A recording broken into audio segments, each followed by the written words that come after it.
प्यारे बच्चों, आपका फिर स्वागत है रे क्लासेस फिरोजाबाद में। हमारे चैप्टर चल रहा था some basic concept of chemistry. आज उसमें मैं एनसीईआरटी के कुछ क्वेश्चन आपको करके दिखाऊंगा। एनसीईआरटी के इंपॉर्टेंट क्वेश्चन आज आपको इस वीडियो में 4 में करके दिखाऊंगा, 1 बाय 1। पहला क्वेश्चन देखें। पहला क्वेश्चन है, calculate the amount of CO2 that would be produced when. कह रहा है CO2 की अमाउंट बताओ कितनी बनेगी।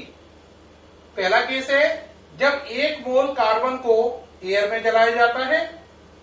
दूसरा है जब 1 मोल कार्बन को एयर में जलाते हैं और ऑक्सीजन 16 ग्राम होती है। तीसरा केस है जब 2 मोल कार्बन को एयर में जलाते हैं और ऑक्सीजन 16 ग्राम होती है। तो पहले 1 मोल कार्बन है, एयर की कोई लिमिटेशन नहीं है। दूसरे केस में 1 मोल कार्बन है, एयर या ऑक्सीजन गैस O2 गैस आपकी 16 ग्राम है।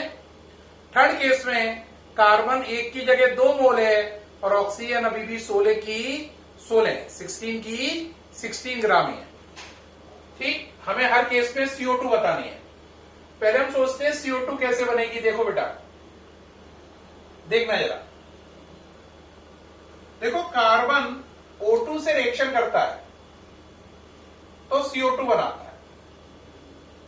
अगर आप मोल के हिसाब से देखें तो आप कहोगे कार्बन 1 मोल है, ऑक्सीजन भी 1 मोल है और CO2 भी 1 मोल है। यहां पे 1 मोल O2 लिख लो या 1 O2। अगर आप उसके हिसाब से देखें, वेट के हिसाब से या मास के हिसाब से, तो कार्बन का मतलब 12 ग्राम, 1 मोल का मतलब, O2 का मतलब 32 और CO2 का मतलब 12 और 32 मिलाकर 44 ग्राम। अब पहले केस पे आओ। 1 मोल ऑफ कार्बन है ना, एयर की कोई लिमिट नहीं है, जितनी भी ले लो। अगर कार्बन 1 मोल है तो 1 मोल कार्बन का मतलब 12 ग्राम कार्बन है, तो CO2 कितनी बनेगी? 44 ग्राम। तो इसका पहले का आंसर हो गया 44 ग्राम ऑफ CO2। बताओ ऐसा क्यों हुआ? 1 मोल कार्बन का मतलब 12, अगर ये 12 है तो ये 44 है, तो इसका मतलब ये 12 है तो ये 44 बन जाएगी। अब सेकंड पार्ट पे चलो, इसको इरेज कर दो। 44 आंसर हो गया। अब कह रहा है 1 mole of carbon 16 gram of O2। देखो बेटा, कार्बन तो इस क्वेश्चन में उन्होंने 1 मोल ही लिया है, लेकिन O2 को कितना लिया है? 16। तो कार्बन जब 12 है तो ऑक्सीजन को 32 होना चाहिए, लेकिन ऑक्सीजन यहां पे 16 है। तो जो चीज अमाउंट में कम है वो कहलाती है लिमिटिंग रीजेंट। तो ये हो गया यहां पे लिमिटिंग रीजेंट कौन? O2। तो सारी कैलकुलेशन लिमिटिंग रीजेंट से की जाती है। किससे की जाती है? लिमिटिंग रीजेंट से। तो इसका मतलब ये 12 का कोई रोल नहीं है, रोल इस 16 का है। अब सोचो, अगर ये 32 है तो ये 44 है। अब ये 32 का आधा 16 है, तो ये भी इसका आधा यानी 22 ग्राम बनेगी। दोबारा समझ लो कैसे किया मैंने, पूरा टालो। ये क्वेश्चन में 12 है और ये कितनी है? 16। अब सोचो, अगर इस पर 12 रुपए हैं तो इस पर 32 होने चाहिए। अब इस पर तो 12 के 12 ही हैं, लेकिन इस पर कितने हैं? 16। तो इस पर होने चाहिए थे 32, है कितने? 16। इसका मतलब ये अमाउंट कम है, 32 होनी चाहिए थी, 16 है, तो ये कहलाएगा लिमिटिंग रीजेंट। जो लिमिटिंग रीजेंट हो वो काम में आता है, बाकी को मिटा दो, ये बेकार हो गया डेटा। अब सोचो, ये 32 है तो ये 44 है। अब ये इसका आधा हुआ तो ये भी इसका आधा बनेगा, तो इसका मतलब कितना बनेगा? 22 ग्राम। तो इसका आंसर हो गया 22 ग्राम CO2। सेकंड पार्ट का आंसर हो गया। अब कहोगे सर सेकंड का हो गया, थर्ड का बताइए। थर्ड पे आ जाओ बेटा। ये लिमिटिंग रीजेंट कॉन्सेप्ट चल रहा है। 2 mole carbon 16 gram oxygen.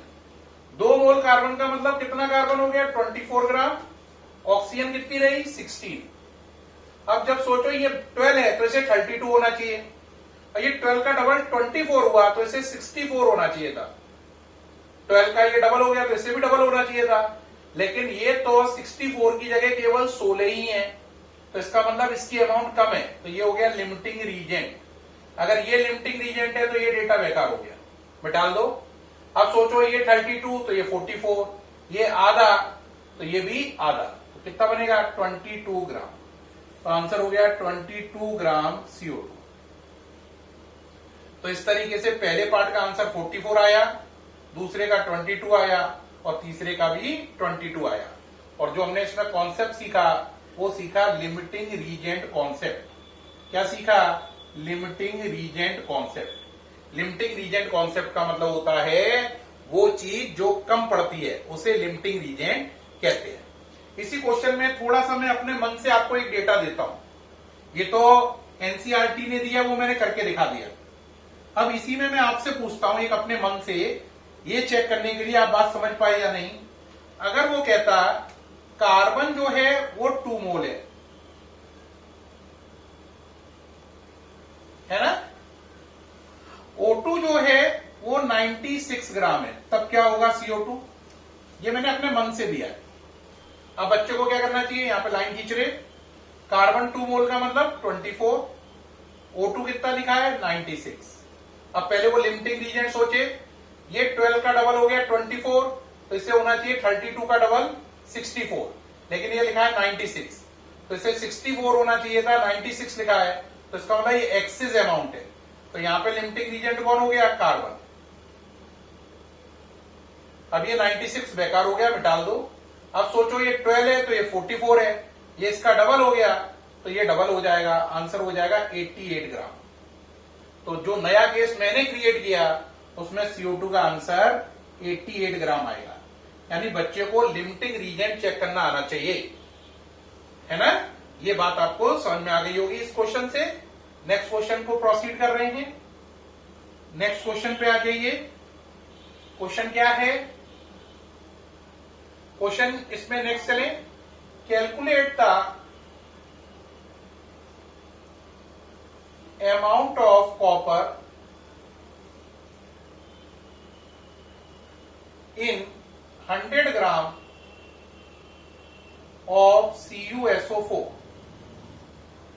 Copper का एटॉमिक मास दिया है 63.5, सल्फर का 32 और ऑक्सीजन का 16।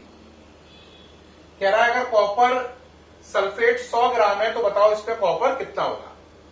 बेहद सरल क्वेश्चन है, पहले इसका क्या निकाल लो, मॉलिक्यूलर मास। इस एनसीईआरटी क्वेश्चन में molecular mass of CuSO4, Cu की जगह 63.5, Cu की जगह 63.5, सल्फर की जगह 32, 4O की जगह 64। एडिशन करना उम्मीद है आता है, कर लीजिए जरा। 63.5, 32, 64.5 ये हो गया, 3 2 5 और 4 9, कोई कैरी नहीं है, 15 ये हो गया 159.5। ओके रहा। अब इसका मॉलिक्यूलर मास कितना आ गया 159.5। अब यहां से क्या बनेगा, यहां से बनेगा अगर ये 159.5 है कौन, CuSO4, तो उसमें कॉपर कितना है देखो 63.5, है ना। तो अगर ये 159.5 है तो ये 63.5 है, और क्वेश्चन के अकॉर्डिंग ये कितना है 100 ग्राम, कौन, CuSO4। तो अगर ये 100 ग्राम है कौन, CuSO4, तो कॉपर कितना होगा x की वैल्यू निकालो, 100 इंटू 63.5 अपॉन 159.5। ठीक, 100 का मल्टीप्लाई कर लोगे इसमें तो ये हो जाएगा 6350 अपॉन 159.5। सॉल्व कर लो x को, यहां से किसको सॉल्व कर लो, x को यहां से सॉल्व कर लो, तो ये आ जाएगा 39.81 ग्राम। तो 100 ग्राम कॉपर सल्फेट में, जब कॉपर सल्फेट 100 ग्राम है तो उसके अंदर कॉपर कितना निकल के आया 39.81 ग्राम। कितना निकल के आया 39.81 ग्राम। जल्दी से क्वेश्चन लिखिए, जल्दी जल्दी करो भाई, थोड़ा स्पीड बढ़ाओ। 39.81 ओके रहा, मिटा रहे हैं इसे। नेक्स्ट क्वेश्चन पे प्रोसीड करते हैं। नेक्स्ट क्वेश्चन पे आ जाइए। ये भाई नेक्स्ट क्वेश्चन पे आ चुके हैं, आपको नजर आ रहा है, इसे मिटा चुके हैं हम। कह रहा है क्वेश्चन नेक्स्ट में, calculate the mass of sodium acetate. Formula होता है CH3COONA। Calculate the mass of sodium acetate required to make 500 ml of 0.375 molar aqueous solution।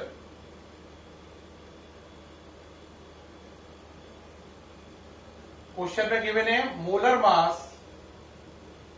Of sodium acetate. Molar mass of sodium acetate is equal to 82.0245 gram per mole. ये unit दे रखी है। कह रहा है कितना sodium acetate घोलें 500 ml solution में कि उसकी मोलैरिटी 0.375 मोलर हो। यानी 0.375 मोलैरिटी का 500 ml सॉल्यूशन बनाने के लिए कितना सोडियम एसीटेट घोलना पड़ेगा। तो आपको मालूम है बच्चों, ये बड़ा सरल बात रही। मोलैरिटी का फॉर्मूला क्या है? WB into 1000 upon MB into VS इन ml। मोलैरिटी कितनी है? 0.375। सोडियम एसीटेट का क्या निकालना है? मास, जिसे WB से लिखा गया है, यानी WB निकालना है। उसका मोलर मास सोडियम एसीटेट का 82.0245 है, उसे 82.0245 है। ये वॉल्यूम कितना है? 500 है, यहां पे 500 आ जाएगा। इससे कितनी बार गया? 2 बार। यहां से WB निकल आएगा 0.375 इंटू 82.0245 डिवाइड बाय 2। ठीक, यहां से आप WB को निकाल सकते हैं। एक बच्चा कहेगा थोड़ा सा और सॉल्व कर दीजिए सर। देखिए भाई, 0.375 82.0245 को 82 ही मान लो, अपॉन 2 से कितनी बार गया? 41। तो WB 0.375 इंटू 41 हो गया। इसमें तो अब कोई दिक्कत आ नहीं रही है, सॉल्व कर लीजिए, है ना? सॉल्व कर लीजिए भाई। सॉल्व करने पर ये हो गया 15.38 ग्राम। 15.38 ग्राम्स। ठीक, तो प्यारे बच्चों, हमने सीखा कि अगर हम 15.38 gram sodium 15.38 gram sodium acetate को अगर घोल दें तो 0.375 मोलर सॉल्यूशन 500 ml बन जाएगा। ठीक है, ये पूरा हो गया है। सामने से हटा हुआ हूं। उम्मीद है बड़ा आसान था, आपको हाल समझ में आ गया होगा। ये मोलैरिटी का फॉर्मूला है। WB का मतलब जो सोडियम एसीटेट है उसका कितना वजन बोला है। MB का मतलब मॉलिक्यूलर मास, VS का मतलब वॉल्यूम ऑफ सॉल्यूशन, M का मतलब मोलैरिटी। ये दोनों ग्राम में लेने हैं, ये ml में लेना है। ये हो गया पूरा। नेक्स्ट क्वेश्चन देखें, 4th क्वेश्चन, जो इस वीडियो का लास्ट क्वेश्चन है।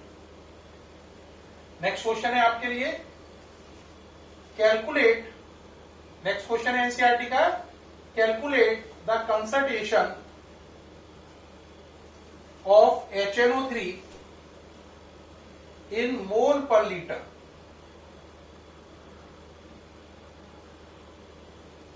In mole per liter, if the density of solution